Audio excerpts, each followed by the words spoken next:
अस्सलाम वालेकुम व्यूअर्स, मैं हूं मोहम्मद ताहिर और बायोलॉजी के लेक्चर नंबर 19 के साथ हाजिर हुआ हूं। और आज का जो टॉपिक ऑफ डिस्कशन है वो है पैसिव ट्रांसपोर्ट। इस लेक्चर में हम पैसिव ट्रांसपोर्ट के साथ साथ एक्टिव ट्रांसपोर्ट्स के भी कुछ एस्पेक्ट्स को देखेंगे और बल्क ट्रांसपोर्ट को भी देखेंगे और इनके जो आगे टाइप्स हैं उनको भी एलेबोरेट करेंगे। और अगर आप लोगों ने मेरा यूट्यूब चैनल सब्सक्राइब नहीं किया तो सबसे पहले मेरा यूट्यूब चैनल सब्सक्राइब करें और मौजूद बेल आइकन को प्रेस करें ताकि हर आने वाली न्यू वीडियो आप तक पहुंच सके। पैसिव ट्रांसपोर्ट क्या है? अगर हम पैसिव ट्रांसपोर्ट के बारे में बात करते हैं तो कुछ इसको इस तरह से डिफाइन करते हैं, एलेबोरेट करते हैं। Passive transport is the movement of molecule through membrane in which के मॉलिक्यूल जो मूवमेंट है, मॉलिक्यूल की मेम्ब्रेन के क्रॉस मूवमेंट है, उसको हम पैसिव ट्रांसपोर्ट कहेंगे। वो कब कहेंगे और किस तरह की मूवमेंट होगी तो ही हम इसे पैसिव कहेंगे। उसकी जो रीजंस हैं सबसे पहले देखें तो नो एनर्जी इज रिक्वायर्ड, कि वो मूवमेंट ऑफ मॉलिक्यूल जिसके अंदर एनर्जी की ज़रूरत ना हो। विदाउट एनर्जी जो है मूव जो मॉलिक्यूल हो वो मेम्ब्रेन को क्रॉस करे, उसको भी हम पैसिव ट्रांसपोर्ट कहेंगे। और दूसरी क्या इसकी जो रीज़न है वो ये है कि molecule move in response to concentration gradient, कि जो मॉलिक्यूल होंगे वो कंसंट्रेशन ग्रेडियंट के रिस्पांस के थ्रू ही मूव करेंगे। कि हाई कंसंट्रेशन है और लो कंसंट्रेशन है तो उसके माबैन जो मॉलिक्यूल की एक ट्रांसपोर्ट होगी, जो एक मूवमेंट होगी, उसको जो है हम पैसिव ट्रांसपोर्ट कहेंगे। मतलब हाई कंसंट्रेशन से मॉलिक्यूल का लो कंसंट्रेशन की तरफ आना। अल्टीमेटली ऐसा ही होता है कि जहाँ पे जो किसी भी चीज़ की मिकदार ज़्यादा हो तो वो कम की तरफ हरकत करती है। ये एक नेचुरल फिनोमिना है। तो डिफ्यूजन की बात करते हैं। डिफ्यूजन क्या है? अगर हम इसको देखें तो diffusion is movement of molecule from high concentration to low concentration. कि डिफ्यूजन को भी हम बिल्कुल ऐसे ही डिफाइन करते हैं कि जो मॉलिक्यूल हैं वो ज़्यादा कंसंट्रेशन से, ज़्यादा मिकदार से लो कंसंट्रेशन की तरफ मूव करते हैं। कि ज़्यादा जो मतलब जो बल्क मिकदार में मौजूद हों, ज़्यादा मिकदार में जो मॉलिक्यूल मौजूद हों, तो वो लो की तरफ ही ऑटोमेटिकली मूव करते हैं। इसको हम डिफ्यूजन कहते हैं। अगर हम यहाँ पे इसको पेक्टोरल व्यू से एलेबोरेट करना चाहें तो कुछ इस तरह से करेंगे। आप लोग यहाँ पे देख सकते हैं कि यहाँ पे बीकर के अंदर जो है वाटर मौजूद है और वाटर के जो फर्स्ट बीकर है, बीकर ए, इसके अंदर कोई दूसरा जो मॉलिक्यूल है, जो सॉल्यूट है या डिफरेंट जो कोई भी मतलब कोई चीज़ ऐड नहीं है, तो हम क्या करेंगे कि इसके अंदर जो है एक डाई का कतरा डालेंगे, रंग का एक कतरा डालेंगे। अब रंग का कतरा डालने से क्या होगा कि जो पहले तो बिल्कुल जो है वो सारा पानी ही है, तो जो ही रंग का कतरा जाएगा तो जो बीकर नंबर 2 है, बी है, उसके अंदर देखें तो जो रंग के मॉलिक्यूल हैं वो फैलना शुरू हो जाएँगे, क्योंकि रंग जिस जगह पे गिरा है वहाँ पे उसके मॉलिक्यूल की तादाद जो है वो बहुत ज़्यादा है। मतलब ज़्यादा मिकदार से वो कम की तरफ मूव करेगा। अल्टीमेटली जो वाटर के मॉलिक्यूल हैं वहाँ पे कम होंगे, तो वाटर के मॉलिक्यूल तो ऑलरेडी हैं तो वो उसकी जगह ले लेंगे। इसी तरह सी में आप देख सकते हैं कि जो है वो डाइज़ जो है वो डिस्पर्स हो रहा है, वो फैल रहा है। अल्टीमेटली तकरीबन उसने जो है वो सारे बीकर को घेर लिया है। और जो पिक नंबर 4 है, डी है, यहाँ पे आप देख सकते हैं कि ये जो डाई है, ये कंप्लीटली मिक्स हो चुका है। कि इसकी जो कंसंट्रेशन जहाँ पे ज़्यादा थी, वो बिल्कुल इक्वल हो चुकी है और यहाँ पे हमें नहीं नज़र आ रहा कि जो डाई हमने डाला था, उसकी जो कंसंट्रेशन है, वो एक पॉइंट पे ज़्यादा हो, दूसरे पॉइंट पे कम हो। तो मतलब ये क्या हो गया है, ये डिफ्यूज़ हो गया है, ये मिक्स हो गया है। जो सॉल्वेंट था हमारे पास जिसे जैसे हमने वाटर को लिया था, तो वो वाटर के अंदर जो सॉल्यूट था, जो हमारे पास डाई का एक कतरा था, वो बिल्कुल कंप्लीटली जो है वो डिसॉल्व हो गया, हल हो गया।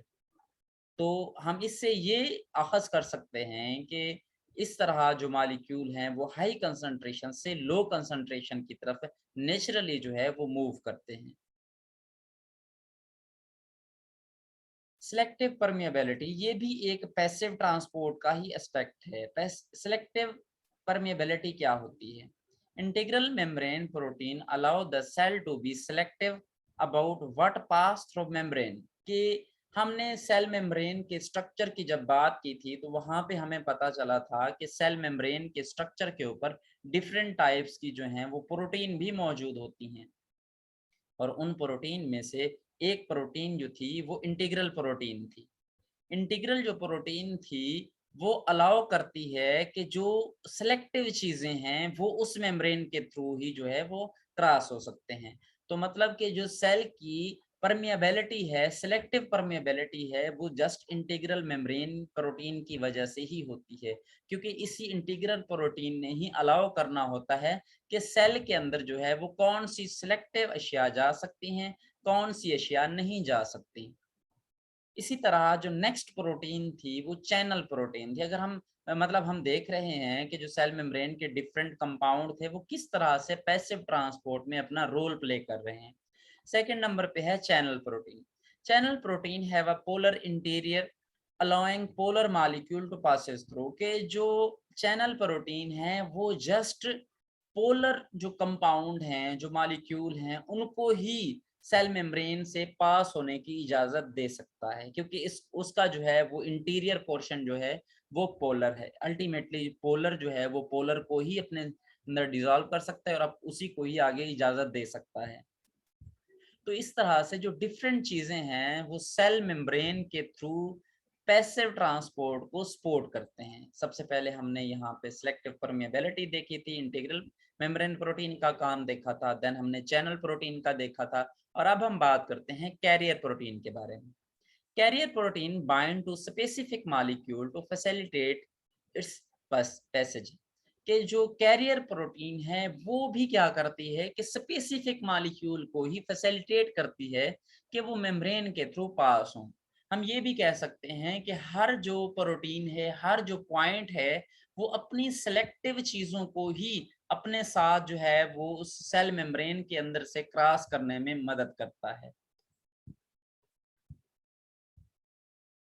चैनल प्रोटीन इंक्लूड, कि चैनल प्रोटीन के अंदर कौन कौन से जो हैं वो चैनल मौजूद होते हैं। अगर हम देखें तो चैनल प्रोटीन के अंदर फर्स्टली हम देखें तो वो है आयन चैनल। आयन चैनल कौन से होते हैं? Ion channel allow the passage of ion, कि जस्ट जो आयन चैनल हैं वो आयंस को ही गुजरने की इजाजत देते हैं, चार्ज एटम और मॉलिक्यूल। अब अल्टीमेटली जो आयन होता है वो उसी वक्त बनता है जब उसके ऊपर चार्ज होता है। वो मुमकिन है कि वो पॉजिटिव चार्ज हो या नेगेटिव चार्ज हो, which are associated with water. और ये भी पॉइंट है यहाँ पे कि जो चैनल प्रोटीन है, अगर पानी के साथ वो आयन जो है वो रिलेट कर रहे हैं तो देन ही वो उन आयन को मेम्ब्रेन के थ्रू पास होने में जो है वो हेल्प करेगा। और दूसरे नंबर पे हम देखें तो गेटेड चैनल हैं। अब गेटेड चैनल किस तरह से पैसिव ट्रांसपोर्ट में अपना रोल प्ले कर रहे हैं? Gated channel are open or close in response to stimuli, के गेटेड चैनल को जब रिस्पांस मिलता है तो उन रिस्पांस के नतीजे में वो ओपन भी होते हैं, क्लोज भी होते हैं। अब वो रिस्पांस क्या है, वो स्टिमुलाई क्या है? अगर हम स्टिमुलाई के बारे में बात करते हैं तो स्टिमुलाई मे बी केमिकल और इलेक्ट्रिकल, कि वो जो स्टिमुलाई है वो जो एक ये कह सकते हैं कि कोई भी पॉइंट इशारा है, वो कौन सा हो सकता है? वो केमिकल भी हो सकता है, कि कोई कोई केमिकल भी हो सकता है कि जो चैनल को ओपन करे या क्लोज करने में हेल्प करे या उसको स्टिमुलेट करे, उसको जो है इशारा करे। या इलेक्ट्रिकल पॉइंट भी हो सकता है कि कोई इलेक्ट्रिकल सिग्नल भी हो सकता है जो उन चैनल, जो गेटेड चैनल हैं, उनको ओपन या क्लोज होने में जो है वो स्टिमुलेट करे, उनको अर्ज करे। पैसिव ट्रांसपोर्ट के अंदर अगर हम मजीद बात करते हैं तो career protein bind two molecule that they transport across the membrane, कि कैरियर प्रोटीन मॉलिक्यूल के साथ बाइंड होती है और उन्हें जो है मेम्ब्रेन के थ्रू ट्रांसपोर्ट करवाती है। कि कैरियर प्रोटीन का नाम ही कैरियर रखा गया है कि जो क्या करती है, ट्रांसपोर्ट करने में हेल्प करती है, कि उसके जो स्पेसिफिक मॉलिक्यूल होते हैं उन मॉलिक्यूल के साथ अटैच होती है, और अटैच होने के बाद क्या करती है, उस मेम्ब्रेन के थ्रू उसको क्रॉस करवा देती है। फैसिलिटेटेड डिफ्यूजन, अगर हम फैसिलिटेटेड डिफ्यूजन की बात करते हैं, सिंपली तो हमने बात की थी डिफ्यूजन की, कि movement of molecule from concentration of high to low. अब यहाँ पे अगर फैसिलिटेटिव डिफ्यूजन की बात करते हैं तो फैसिलिटेटेड का मतलब है helper. Facilitative diffusion is a movement of molecule from higher to low concentration with the help of carrier protein. Ultimately जो मेम्ब्रेन है वो स्पेसिफिक है, वो स्पेसिफिक मॉलिक्यूल को ही पास होने की, ट्रांसपोर्ट होने की इजाजत देता है। अब बेशक के बाहर जो कंसंट्रेशन है मॉलिक्यूल की वो ज्यादा हो, और अगर सेल मेम्ब्रेन उसको अलाउ नहीं कर रहा तो वो किसी भी सूरत में हाई कंसंट्रेशन से लो की तरफ नहीं जा सकेगा, जब तक के जो मेम्ब्रेन प्रोटीन है, जो मेम्ब्रेन के अंदर मौजूद प्रोटीन है वो हेल्प ना करें। तो क्या करती हैं कि कैरियर प्रोटीन हाई कंसंट्रेशन, जो बाहर के माहौल में अगर कंसंट्रेशन जो है किसी मॉलिक्यूल की वो ज्यादा है, तो कैरियर प्रोटीन उन मॉलिक्यूल के साथ बाइंड होके लो कंसंट्रेशन की तरफ उनको जो है वो ट्रांसपोर्ट करता है। तो इस तरह से हम फैसिलिटेटेड डिफ्यूजन को भी डिफाइन कर सकते हैं। और ये भी हमें पता होना चाहिए कि जो, अब ये नहीं कि तमाम मॉलिक्यूल को ही जो कैरियर प्रोटीन है वो ट्रांसपोर्ट करती है। कैरियर प्रोटीन इज स्पेसिफिक, कि वो मखसूस मॉलिक्यूल के साथ बाइंड होके जस्ट वो मेम्ब्रेन को क्रॉस करवाती है। इज पैसिव, कि ये भी है कि उस जो फैसिलिटेटिव डिफ्यूजन के अंदर जो कैरियर प्रोटीन इस्तेमाल होती है वो पैसिव है, मतलब उसके लिए एनर्जी की जरूरत नहीं पड़ती। विदाउट एनर्जी जो है वो मॉलिक्यूल को ट्रांसपोर्ट करवाती है, क्रॉस करवाती है। Passive transport in an equals solution, कि अगर हम इक्वस सॉल्यूशन में देखें तो किस तरह से पैसिव ट्रांसपोर्ट होती है। सपोज हमारे पास इक्वस सॉल्यूशन में जो है वो वाटर जो है वो सॉल्वेंट के तौर पे यूज हो, और जो डिजॉल्व सब्सटेंस होता है वो सल्यूट के तौर पे इस्तेमाल हो। हम ये भी कह सकते हैं यहाँ पे, जब जब हमने इक्वस सॉल्यूशन की बात की है तो सॉल्यूशन की अगर हम जो है उसको अगर हम यहाँ पे बयान करें तो सॉल्यूशन के दो पार्ट होते हैं, एक जो है तो है वो सल्यूट होता है, दूसरा सॉल्वेंट होता है। कि सॉल्यूशन का वो पार्ट, वो चीज जो ज्यादा मिकदार में मौजूद हो तो वो सॉल्वेंट के तौर पे, और जो कम मिकदार में हो वो सल्यूट के तौर पे वहाँ पे इस्तेमाल होती है। अल्टीमेटली वाटर जो है वो ज्यादा मिकदार में इस्तेमाल होता है, तो वाटर क्या होगा फिर, सॉल्वेंट। और जो उसके अंदर हम सल्यूट डालेंगे, जो मिकदार कम, जो अशिया मालिक्यूल कम मिकदार में होंगे वो सल्यूट कहलाएंगे। लाइक हमारे पास साल्ट है, उसके अलावा शुगर है, इस तरह से। अब एक और एस्पेक्ट भी है इस पैसिव ट्रांसपोर्ट में, वो है ऑस्मोसिस। ऑस्मोसिस क्या है, अगर हम इसको डिफाइन करते हैं, is the movement of water from an area of high to low concentration of water. कि अगर पानी के मॉलिक्यूल हाई कंसंट्रेशन से लो कंसंट्रेशन की तरफ जाएं तो इस तरह की जो पैसिव मूवमेंट है उसे हम ऑस्मोसिस कहेंगे। यहाँ पे वाटर के लिए स्पेसिफिक वर्ड यूज हुआ है ऑस्मोसिस। अगर दूसरे मॉलिक्यूल्स आयंस वगैरह हों तो उनके लिए स्पेसिफिक टर्म्स हैं, जैसे डिफ्यूजन की रिसेंटली हमने बात की। तो यहाँ पे हम ऑस्मोसिस की बात करते हैं तो मालिक जो वाटर के मॉलिक्यूल हैं उनकी मूवमेंट को यहाँ पे हम एलेबोरेट करेंगे। Movement of water toward N area of high solute concentration, कि अगर जो वाटर है वो लो, मतलब वाटर की जो कंसंट्रेशन है वो ज्यादा है, और जो सल्यूट जो सोल्यूशन पड़ा हुआ है उसके अंदर सल्यूट की मिकदार ज्यादा है, तो वाटर फिर क्या करेगा कि उसकी मिकदार तो बाहर ज्यादा है बट अंदर जो है वो सल्यूट के ज्यादा है, तो वो बाहर से अंदर की तरफ मूव करेगा। इस तरह की जो मूवमेंट होगी उसे हम क्या कहेंगे, ओस्मोसिस कहेंगे। यहाँ पे हम फैक्टोरल व्यू देखना चाहें तो यहाँ पे देख सकते हैं कि किस तरह से जो है वो वाटर जो है वो लो कंसंट्रेशन से, सॉरी, हाई कंसंट्रेशन से लो की तरफ जाता है। यहाँ पे दो पोर्शन दिखाए हुए हैं। यहाँ पे एक दरमियान में सेमी परमिएबल मेम्ब्रेन रखी गई है जो कि स्पेसिफिक बहुत शार्ट मॉलिक्यूल को जो है वो क्रॉस होने की इजाजत देती है, ये नहीं कि सारे मॉलिक्यूल ही क्रॉस हो जाए। यहाँ पे हम ये कह सकते हैं कि ये जो सेमी परमिएबल मेम्ब्रेन है ये जस्ट वाटर मॉलिक्यूल को ही क्रॉस होने दे रही है।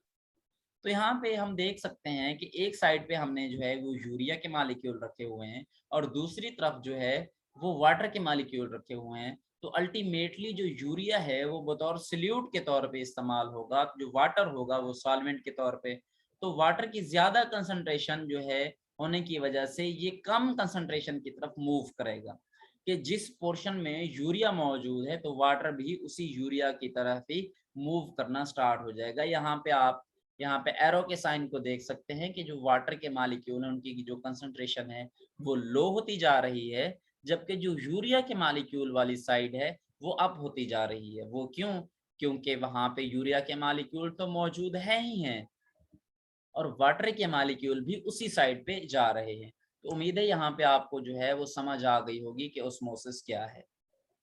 पैसिव ट्रांसपोर्ट की हम बात कर रहे हैं when two solution have different osmotic concentrations, कि अगर डिफरेंट ऑस्मोटिक कंसंट्रेशंस हों तो देन क्या होता है, the hypotonic solution has a higher solute concentration. यहाँ पे हम जो है वो सॉल्यूशन की टाइप्स की बात कर रहे हैं। अगर पहले नंबर पे देखें तो हाइपोटोनिक सॉल्यूशन है ऐसा सॉल्यूशन जिसके अंदर सॉल्यूट की मिकदार जो है वो ज्यादा हो, जो सॉल्वेंट है वो कम मौजूद हो, बहुत गाढ़ा सॉल्यूशन भी हम इसे कह सकते हैं।